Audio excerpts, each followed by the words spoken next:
You're listening to the Youth Critic Podcast on KHZ Network.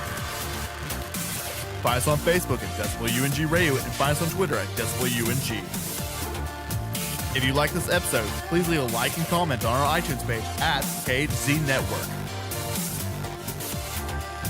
And now for the podcast.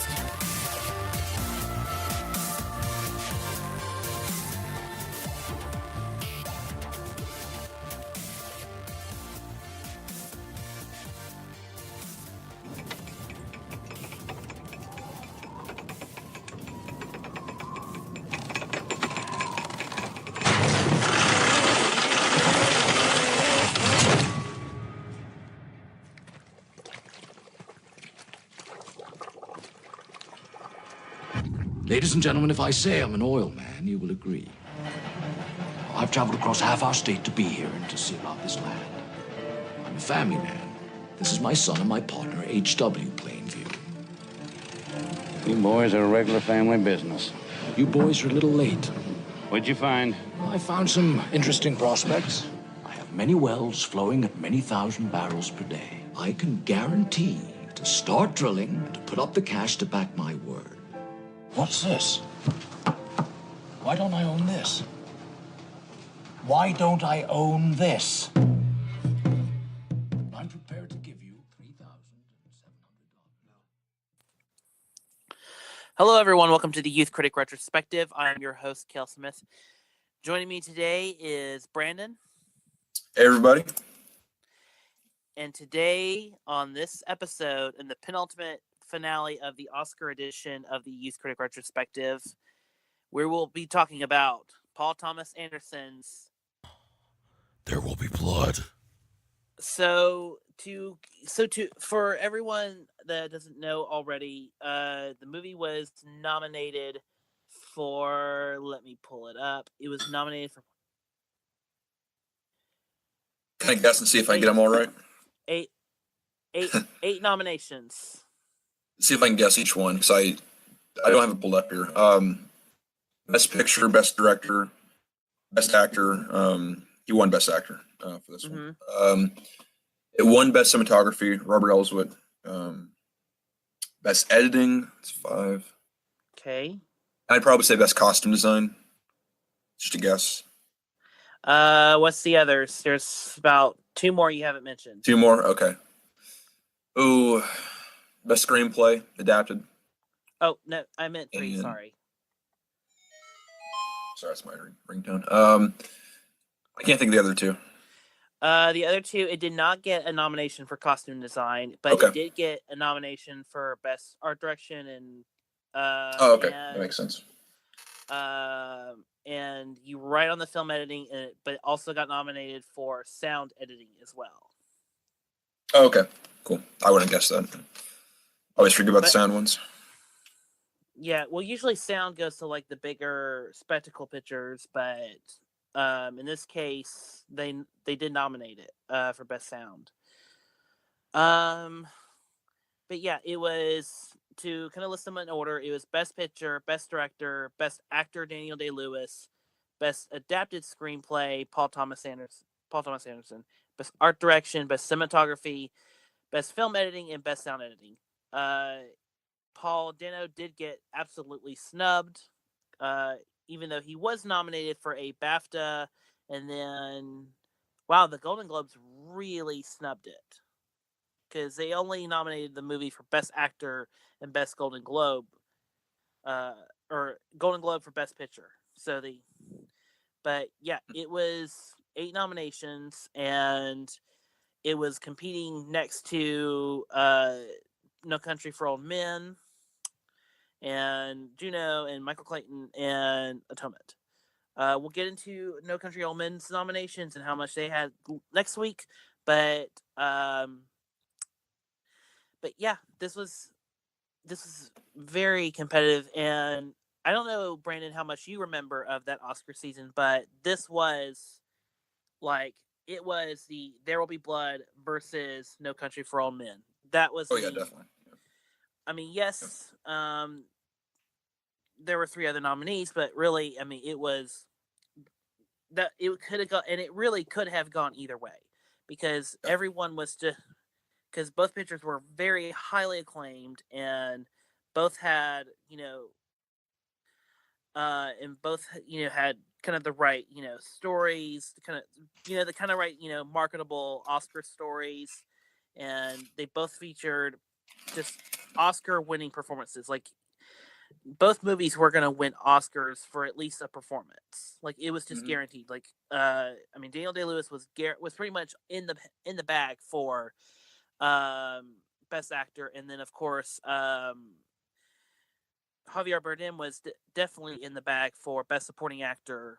So for No Country for Old Men. So it was definitely like it was just looked upon that these were the two that were gonna either one.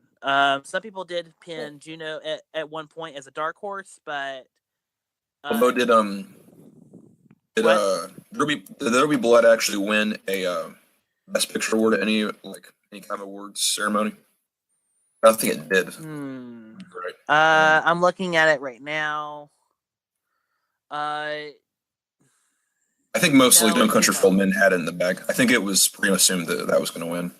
That was the first year I watched the Oscars, but even I understood probably it was a 90% chance of winning that year. But yeah, it didn't win any major Best Picture awards because I think No Country for Old Men, as I'm looking at Wikipedia, but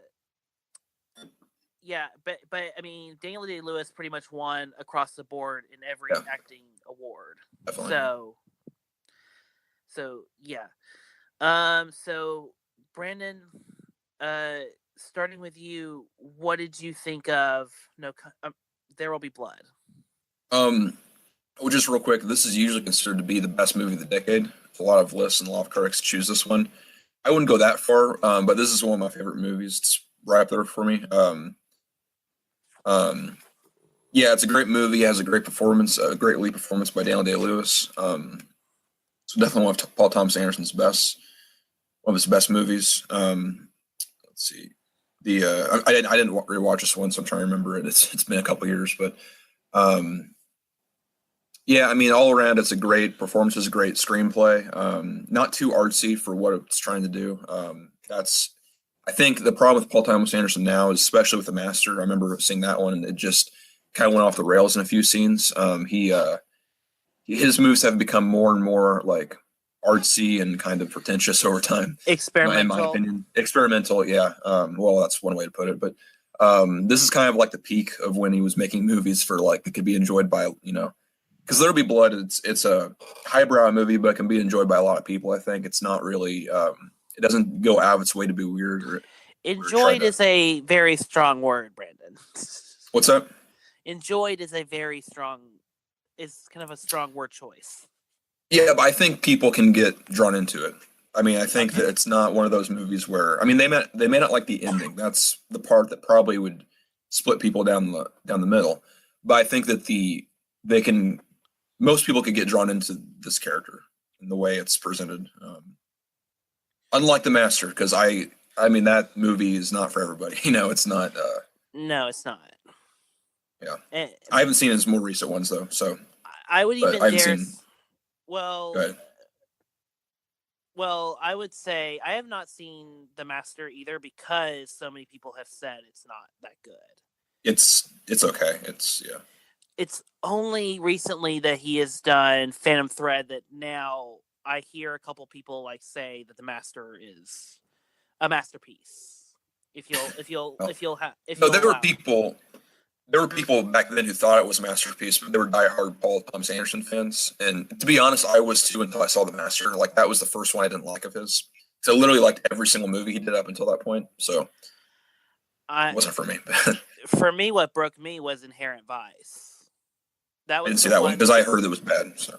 Yeah. Well, the problem with Inherent Vice is it really is like trying to listen to someone who is on LSD and while smoking pot at the same time. Yeah. That's what Inherent Vice is like. It's trying to comprehend a story from someone who cannot coherently bring a story together, because the story of Inherent Vice is basically it goes off of multiple subplots and multiple, vignettes that really don't really coalesce to anything and don't really come together in an interesting way. It's like if it's like a more LSD version of the Big Lebowski, but if the Big Lebowski just decided to be even less satisfying. Okay. Or less climactic than it already is. Which, that's not a dig on the movie. I love the Big Lebowski, but that's the best way I can describe Inherent Vice. Okay. And then Phantom Thread is like one of the funniest movies. It's like one of the best movies to see with a packed house, because it's just so weird that it's so weird that it's comical. I saw some reviews for it, and I just curiosity. I read what happens just to see, and like it sounds like a weird plot. I'll check it out because I'm kind of curious now to see what's like how he filmed it. But I guess I'll check that. It doesn't look very good in my opinion, but I'll give it a chance. Not to go on a tangent, but what have you heard about the movie? What, Phantom Thread? Yes. Well, I watched a review. The way they were talking about it, I was just curious. I just read the synopsis of it. Because I don't care about spoilers. I don't really. I just read what happened. So.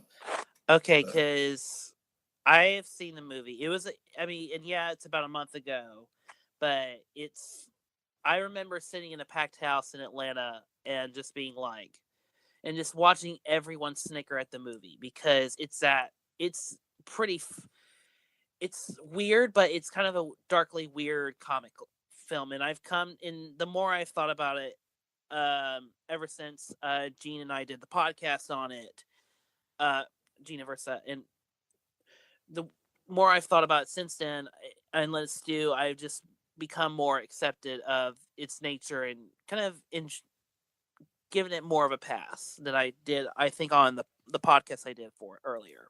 Okay. I'll check it out later. Mm-hmm. When it comes out on DVD. Yep.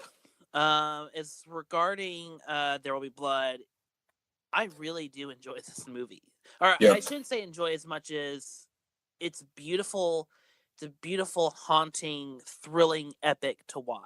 Like, it's different than most Paul Thomas Anderson movies. Like, I would say, and granted, I've not seen The Master, and I've heard that one also kind of has some terrifying aspects as well. But this one, it's so different from what Paul Thomas Anderson normally does, but it's so epic and so well crafted, and Robert Elswit's cinematography is so fucking beautiful that you just can't help but get immersed into it for all 2.5 hours of it. Totally, yeah. On a technical level, this is like a perfect movie because you got his cinematography. Editing's pretty good. You got a really great soundtrack because if I remember right, it's a lot of violin playing, which with the way they build it up, it makes kind of like symbolizes his descent into madness, kind of. And they also have like this cacophony kind of like music going on in the background too at certain points. If I'm remembering right, it's a unique soundtrack for a movie. It's not just a normal kind of orchestra kind of thing. Yeah, Johnny Greenwood did an excellent job, and it does. It not only does the music get more menace, but the camera work does as well. Mm-hmm. And you can see it in the performance of Daniel Day-Lewis as well. That's why he won the Oscar, because he plays that brilliance so well, and Paul Thomas Anderson wonderfully paces it out throughout the film. So it's not like we're just jumping from mild manner to crazy from scene to scene. It's like moving a dial up through a 2.5 hour pace. Yeah. Of craziness, leading to the drink your milkshake scene. Yeah. It's a great quote. Yeah. It's funny that everybody quotes that, but a lot of people haven't seen the movie, so they don't know what it's from. Like you hear a quote every once in a while, the "I drink your milkshake" thing, but it's not a famous quote like in a lot of ways of other quotes from back in the day, but it's just kind of a funny thing you hear every once in a while. But Yeah, but can I ask you a question? What is yep. your interpretation of that scene? Because it's a great scene, and I really love it, and I get like how it fits into the what Plainview is doing to Eli in that scene, but I'm wondering why it became so famous. I think because it was so funny and like it was the last. You mean the quote itself, or like that scene entirely? Like what? I guess the quote, because it's Right. just one of those things where it's like, how did this become famous? It's like a metaphor because the milkshake's supposed to be oil, but I think it's just the way he delivers it's so funny, and it happens in this scene where it's supposed to be taken seriously, or it is serious because it's the very last scene in the movie, and it just kind of comes out of nowhere. So, but he plays it so well that you kind of, it's just showing how crazy he is at that point, and how just I mean, he literally kills him a second later in the very last scene of the movie. Yeah. And it's just a funny, I don't know, it's just a funny line to have in a scene at the climax of the movie, I think. But man, I think that's why people like it. It's memorable. Yeah, it's a good scene, and the reason why I was kind of asking, because I feel like the I am sinner and the abandon my boy, the scene. Mm-hmm. I feel like that's more powerful and much more, like that would be the most quotable thing, and to a certain degree, it has. I mean, it's even been parodied on Saturday Night Live. So, well, I mean, with also the milkshake thing as well. So Yeah. it's very interesting how that's all. It's just interesting to see where it goes, because the whole movie, the way I have interpreted it as, it is about a man whose greed just overtakes him. How his obsession with becoming something more than just a miner, and becoming something more than the people he hires. It's his obsession over that. Yeah. Well, it's not really a plot-driven movie, and I kind of like that with a lot of movies. It's more character-based, and it's really just his it's his greed versus Eli Paul Dano's character. His last name. Okay, I forgot about that. All right, there we go. Makes sense. His Paul Dano Eli Sunday's like religious fervor. It's like it's greed versus religious paranoia. It's just that kind of, and that makes sense because it takes place turn of the century, I think in 1900 roughly. And that's two realistic characters at the time. It was based on a book, but I'm not sure if that book's based on real life, or it's Upton St. Clair, so it may be. But I know he does a lot of nonfiction. But so it's not really it's not plot driven, because the only plot points you could really point out is the opening scene when he takes the son, the baby that becomes his son. After his father dies, he takes him as his own, and the part where obviously the son has to go away after the accident. Right. And really, the only other plot point is that guy pretending to be his brother coming to basically get money from him. Yeah, and so and obviously, I mean, it's just basically the tension rising between him and Paul Dano. And it's done so well that it's an interesting movie because it doesn't follow that kind of like 3-act structure, or like the cliffhanger kind of. It's just a great drama in that way. Mm-hmm. And and also Paul Dano's character, like he basically represents like the kind, he kind of represents I'm blanking on the word, but he represents the kind of like he like Plainview is the successor, like the master of filling into capitalism. He is the master of capitalism, and he's mastered the use and the craft of it. Whereas in the end,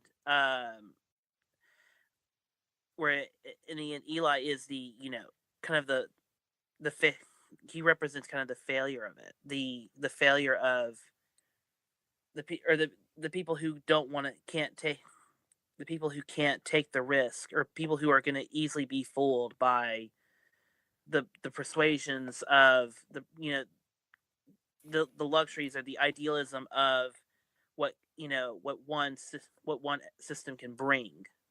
Yeah.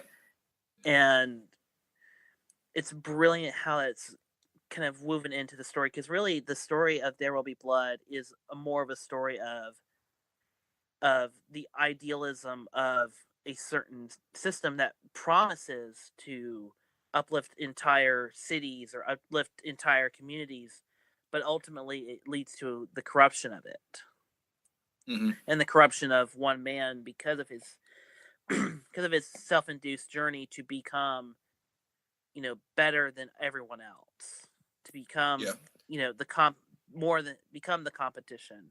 So Yeah. that's Well, they're both promising the same thing. They both want to improve their community and make, for their own, by their own means, but they end up both corrupting it in different ways. They're both crazy essentially. They're both like extremists in their own way, and troubled people, you know. Yeah. And we only end up siding with Daniel Day-Lewis or Daniel Plainview because he's the protagonist, and at the very least there's some sympathy at the beginning for him adopting the kid. Well, we're following him as he descends the whole way through. Yeah, he is the main character, so we do sympathize with him, but he's not the hero. He is a villain, and so is Paul Dano. It's just Mm-hmm. what do you expect from an oil guy? It's like that's kind of you see it all play out, and by the end, there's pretty much no sympathy for him anymore. But in my opinion, that's fine for a movie. I don't mind those movies at all where it's about the rise and fall of someone. When it makes sense, when it's not too obvious. But well, there is sympathy in between these two characters because we feel bad that they have gone down this, because we've seen now that they're at the end of where this journey goes, and it's a deadly turn, and of course it leads to blood. yeah, like the title. Well, I admit I didn't have any sympathy for Paul Dano's character. I thought he was the antagonist throughout the whole movie. But yeah, I understand what you mean. Yeah. Mm-hmm. Yeah. Yep. So, is there anything else more to talk about There Will Be Blood? Because it's an interesting movie, and it really, and I can see why this was like in the race, why people were like putting it against No Country for Old Men, even though No Country for Old Men was pretty much winning everywhere. Yeah. No, it's really good. I don't like it as much as some of the critics do, because they love this movie. They say it's the best of the decade, and that's fine because it's a good movie. It may be my top 10 of the decade. I'm not sure. I certainly wouldn't disagree with that, but it wasn't No Country for Old Men is still my favorite of the year. Yeah, No Country is still my favorite of the year, but it's definitely a close front runner, or a close runner up. So yeah, it's great. I don't know where I put this yet. If I had to make a top 10 of 2007 right now, but this is fantastic. It's and I think I don't know if I mentioned this yet, but as much as I love Paul Thomas Anderson's Boogie Nights, this one feels like the most epic of his films. The most. I prefer Boogie Nights over this one, actually. It's the most like I said, scale. I think Boogie Nights is longer, though, actually. Let me check and see. Well, length doesn't always mean epicness. It doesn't mean wide scope and epic and wide scale. I don't really think the word epic means much, honestly, and unless it's actually like an old time like war epic. They're both kind of epic in different ways. Let's see. What's 2 hours and 38 minutes? Let me check and see. It's just out of curiosity, because Boogie Nights is pretty long. It's not that much longer. Oh, they're the same length, 2 hours and 36 minutes. So they're 2 minutes difference. So yeah. So it doesn't matter. But yeah. I prefer Boogie Nights personally. Just for the it's one of my favorite movies, so but There Will Be Blood's a very close second though. So yeah, and and to be honest, Boogie Nights is one of his career, because after that he went on to do Magnolia, and then he did Punch Drunk Love, and then took some time away to do some commercials and whatnot, and then did this glorious epic. Yeah. And then a few years later he did The Master. Yeah, basically. Yeah, it's been downhill since after 2007, really, unfortunately. Unless Phantom Thread's that good. I haven't seen Inherent Vice, but from what I heard, it's not very good. But yeah, it's unfortunate that because I'm not even a huge fan of Magnolia, but at least I remember liking it enough, though. I remember enjoying it. Same thing with Punch Drunk Love. I haven't seen that one since I saw it, but I remember liking it, though. Right. So, with that said, do you want to put a cap on There Will Be Blood on this oil thing? Yeah, sure. All right. So, Brandon, you still don't have Twitter, right? No, I don't have Twitter. Okay. All right. You can find me on Twitter at MovieKale. You can also follow this podcast at The Youth Critic, and you can also follow the channel that distributes this podcast at The Youth Critic. Next week we will be talking about No Country for Old Men. We will be talking about No Country for Old Men next week and wrapping it up, and we'll be kind of talking about the show itself, the Oscar show itself, and then that's it for the Oscar edition for the Youth Critic Retrospective. Brandon, thank you for coming on this week, and we will be back. And we'll be back next week. See you guys later. I'm prepared to give you $3,700. No. We have oil here. That's worth something. What would you like, Eli? My son is a healer and a vessel for the Holy Spirit. He has a church. Oh. You will be cast up and thrust back to perdition. We build a pipeline, and we do a deal with Union Oil. Then we're making money. We're making the real money that we should be making.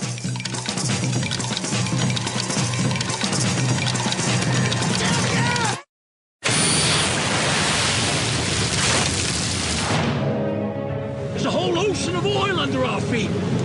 No one can get at it except for me. We'll offer $1 million for full title. When do we get our money, Daniel?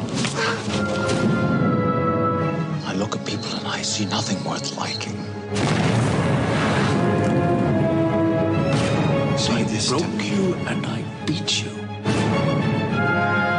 I see the worst in people. We have a sinner with us. Get out of here, devil! I have a competition in me. I want no one else to succeed.